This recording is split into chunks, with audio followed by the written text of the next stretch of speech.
Guys, normally I wouldn't do a vlog, especially this early in the morning, so quickly after doing like a spree of like 3 videos the previous day, but I think this one merits it. So, woke up this morning and did my usual check of the email first before anything else, and I really shouldn't have been surprised by this, but there was a flood of emails in my inbox about Paul McCartney performing at the Grammys, which in and of itself would be a wonderful thing that I'd super be looking forward to. Except he's duetting with Kanye. God, why? And apparently Rihanna too. Like, where did she even come into this? Why is... Like, as far as I knew, I thought he was just duetting with Kanye, and now she's on it too. I don't even know.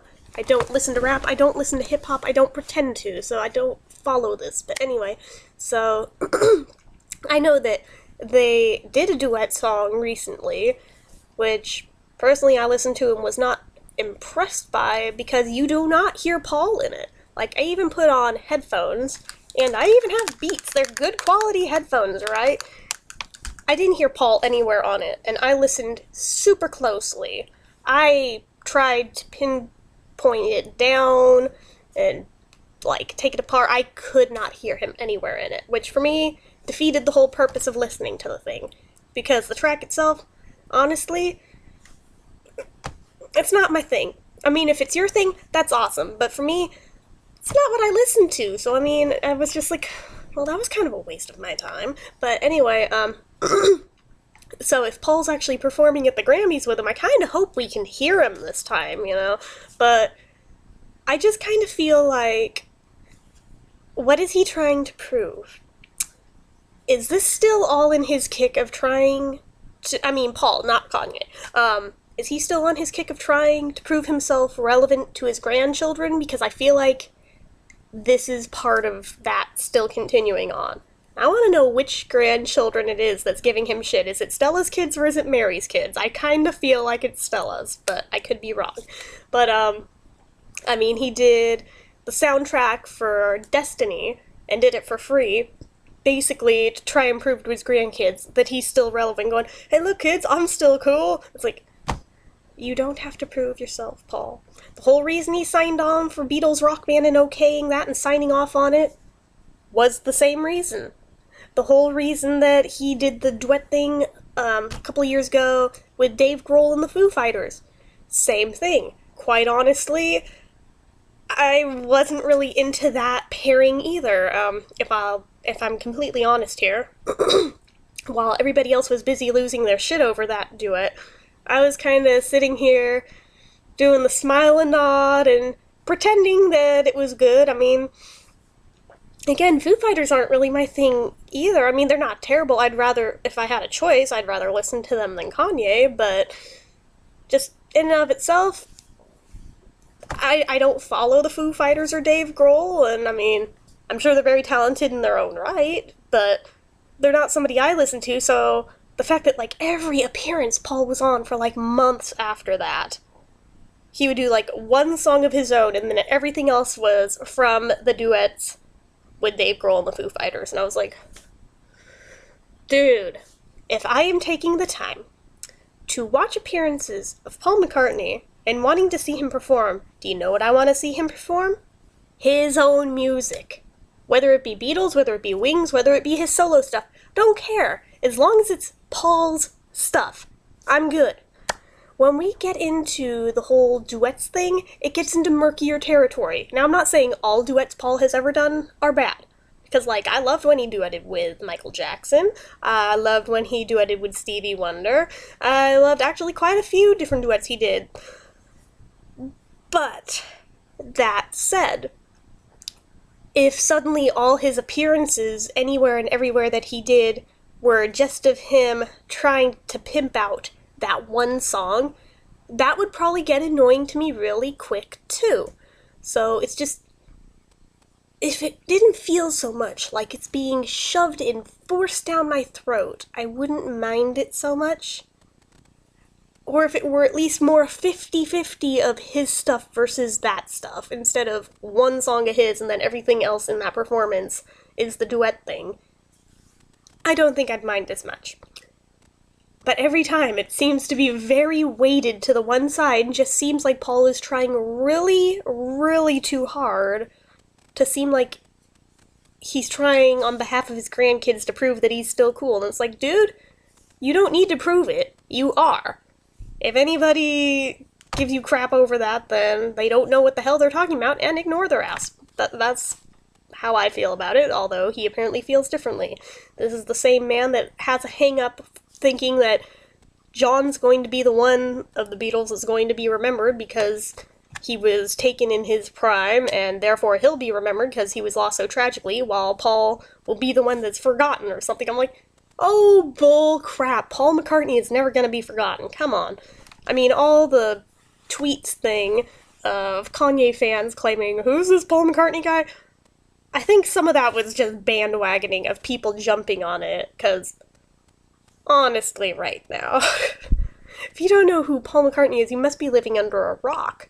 But, really though, it just seems like he's trying way too hard, and I hope Paul also has a chance to do something of his own at the Grammys, but I have a feeling he won't, because usually you get about one song when you perform there.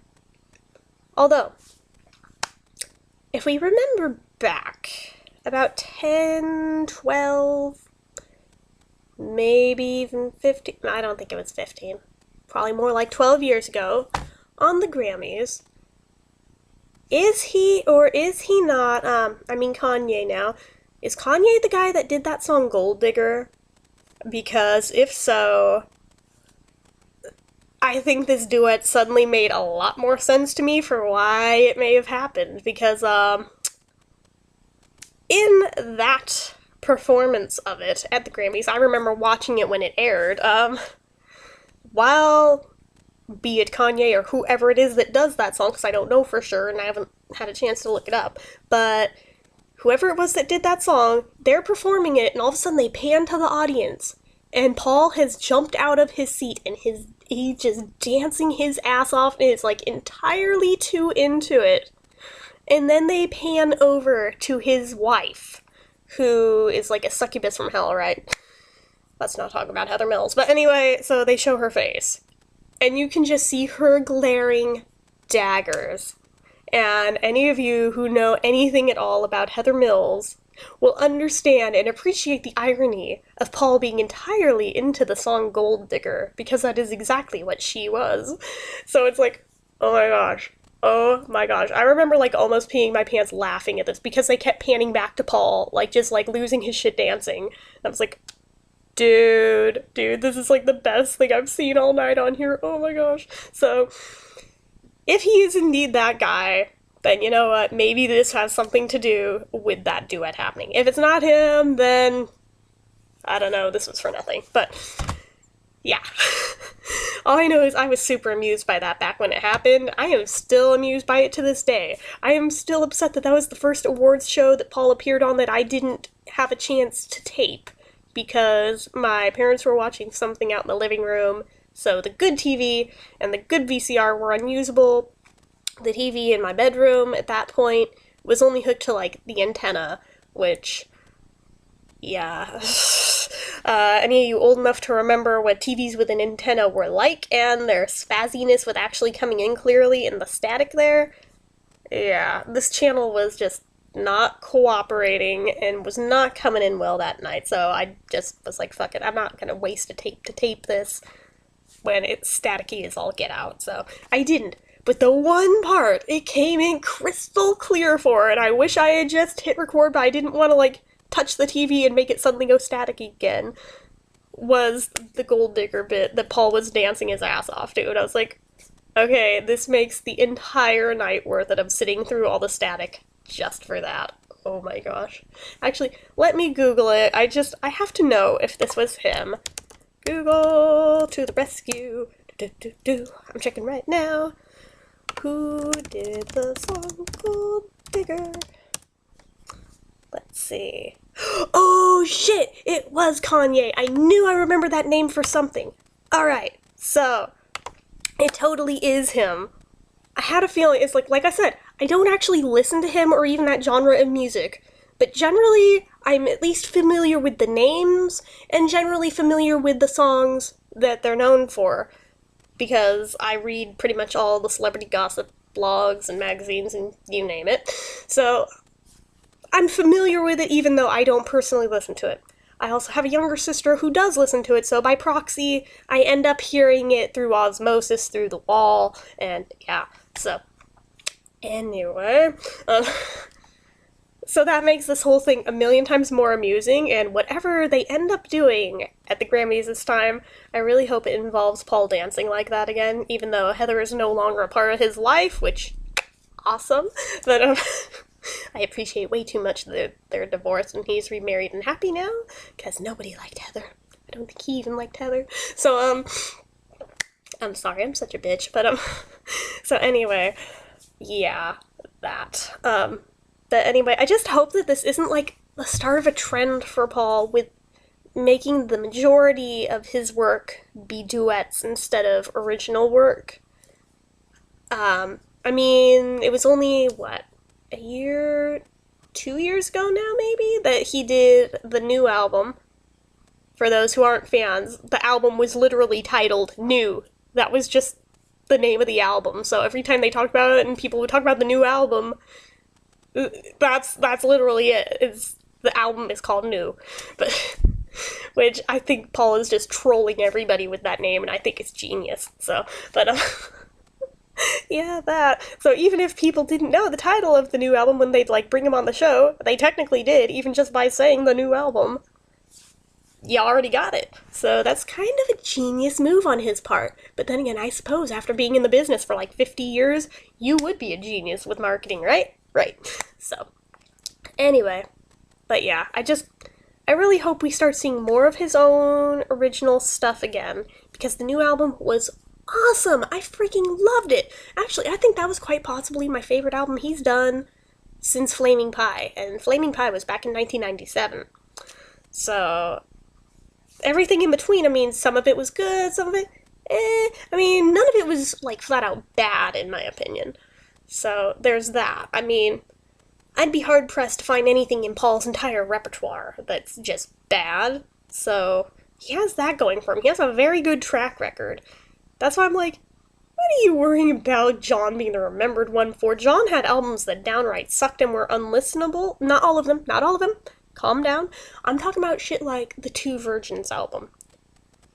For those of you who are unaware of what this awful little thing is, oh my gosh, it's literally, apparently, was John and Yoko in the studio having sex, and they turned on the recorder. And they recorded this, and they released it as an album. And during some of it, they also did primal scream therapy while doing the deed. Which, it's very disturbing. It's very disturbing. I have never been able to listen to the entire thing because it actually legit scares me. Like, I have it on vinyl and I just, like, kept moving the needle around to any random spot, seeing if at any point does it turn into music, and it doesn't. That's literally all the thing is. On the Beatles anthology back in the 90s, when I watched that, there was a bit about that album in there, in the recording of it. They only played a snippet of about, like, 3 seconds long, and I didn't realize that was actually from the album. I thought that was just John, like, laughing at it, and, like, doing a really creepy laugh or something, because he's like, and it was like, what the hell is that? But, yeah, the whole thing, just both sides, I tried skipping that needle around, seeing if there's anything that's music, and there's not. That's not even the only album of John's that is, you know, but it's the only one that's 100% unlistenable. At least other ones have redeemable qualities on them. There's usually at least one song that was good in there. Often more, but at least one. But the other stuff is just such filler, and it's like, oh my gosh. then you listen to Paul's stuff, and there really isn't a bad song amongst it. Which to me is pretty incredible for a career that expansive. That is a pretty good track record if you ask me. But again, I'm biased because I like Paul more than John. And I'm sure the John fans are gonna jump all over my ass for this, so I'm just throwing it out there now that I'm not hating on John. I don't dislike John. I like John, but I like Paul more. So, there's that. But anyway, yeah, I just would like to see more albums of Paul's before he decides to retire or something. Or before, I'm not even gonna say it, I'm gonna knock on wood because I don't want that unmentionable day to happen for a long, long time. Hopefully it's still decades away. Hopefully he'll be one of those guys that lives to 100, with any luck.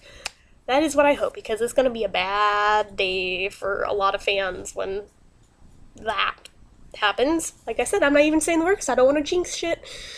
I jinxed shit with Davy Jones. I don't want to jinx it with Paul. I don't think I could take it happening to a second one, so...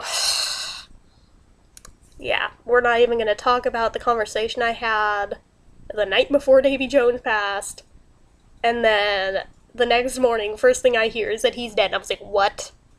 Are you frigging kidding me? I, broke out into a cold sweat and actually got sick because I got so upset and freaked out. I was just having a hypothetical conversation. I didn't think anything was actually going to happen, so I don't know if there was some weird cosmic universe shit going on there or what.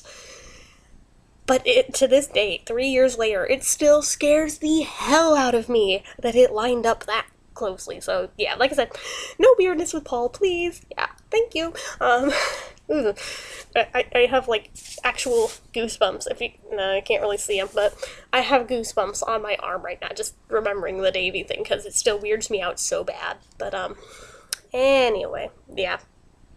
Like I was saying, hoping to see more Paul albums. If he'd like to duet on those albums, that'd be cool. That'd be a way to integrate it and make it all tie and flow together, actually, and not seem so much like each of these mismatched duets is being forced on us. Because if it's part of an album, alright, whatever. But as it is, when they're just singles, it really feels like it's being forced on us, and we didn't really want it, but it's being forced anyway, which... sure, we have the option of not buying the single and not listening to it, but then again, when every single appearance, every talk show, every awards show, everything that he appears on, what he ends up doing is that duet or playing it, that's kind of forcing it on us, and I'm not really that cool with that. I know, I'm just one fan, my opinion doesn't matter for anything, but yeah, that. And likewise, the Kanye fans feel similarly about not wanting Paul in their music, or at least the majority of them anyway. So it's kind of I don't really know how this pairing happened, but yeah, I don't know. I don't know if I would feel differently if I could actually hear Paul on it, or not. Because like I said, I don't generally listen to that genre of music, so I don't know what constitutes a good from a bad song in rap or hip-hop. I don't... See, that's how out of the loop I am with that stuff. I don't even know if that duet counts as rap or if it counts as hip-hop. I honestly don't know. But it just... to me, it didn't sound terrible or anything. So, I mean, it's got that going for it. It's not like one of those rap songs where I last about 10 seconds and I'm like, okay, I'm out.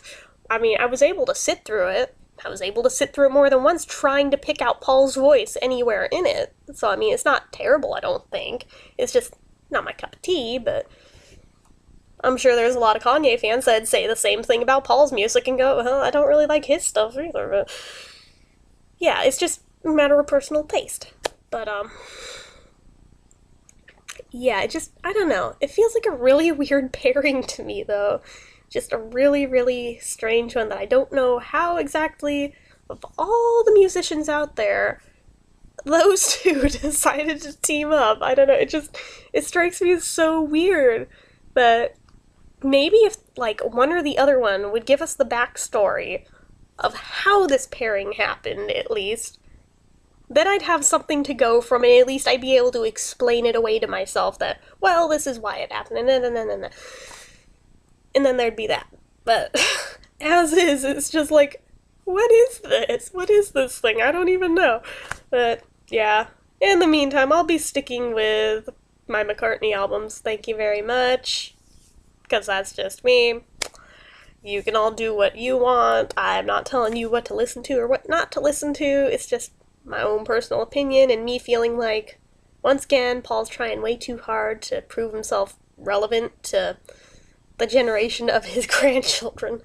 But yeah, anyway, I'm gonna hit stop on this because I'm totally just rambling and I've been babbling for like 20 minutes at this point and have gone way off course more than once. So yeah, I'm just gonna hit stop here. So, till next time, bye!